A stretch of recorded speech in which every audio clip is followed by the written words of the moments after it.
You're chasing a suspect, you get to the end of the pursuit, and this happens. Coming up to Washington, speeds at 70. Roads are good, no traffic.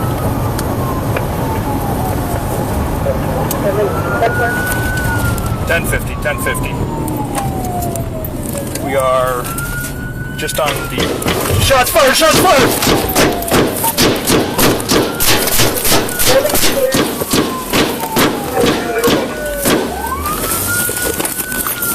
Shot fired! Shot fired!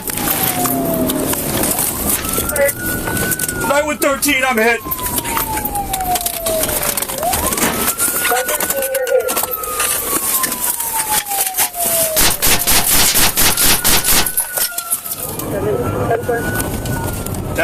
$10.50. We are just on the... Shots fired! Shots fired!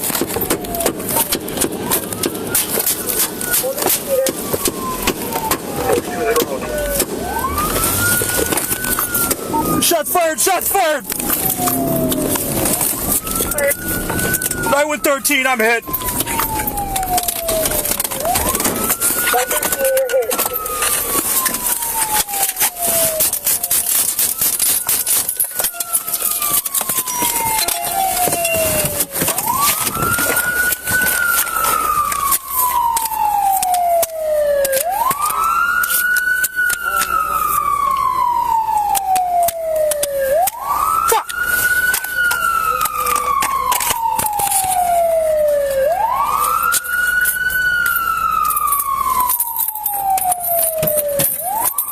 This happens so fast. The suspect not only fires a few rounds, but he's full on assault, actually grazes the officer. I want to go back to this moment in the video where you see the officer get encountered with the gun malfunction.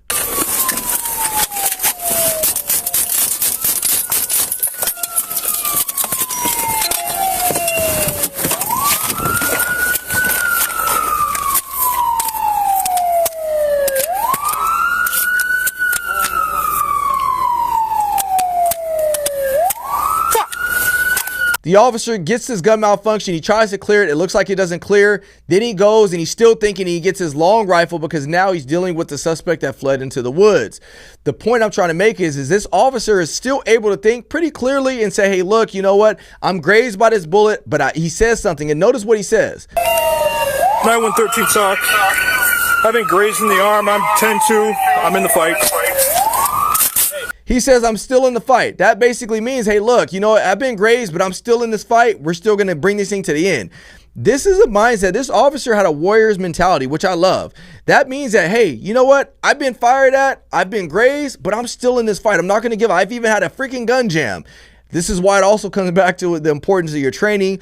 Train the malfunctions so that way you can identify the malfunctions. You know, double feeds. Is this a tap and rack? Can you get it up and running? So fine, if you're an officer, this is why it's so important. You can't just go to the quarterly training and expect to perform. I've said this before and I'll say it again. You never rise to the occasion. You always fall back to the level of your training. And so depending on the level of a training that you have, that's what's going to show up when you're in an intense situation like this. But kudos to that officer because my man stayed in the fight. The suspect, if you guys want to know, he actually ends up fleeing from the officers, gets away at that moment in time. He's later located in another home, barricades himself, and they find him deceased. I'm assuming from a self-inflicted gunshot wound later on.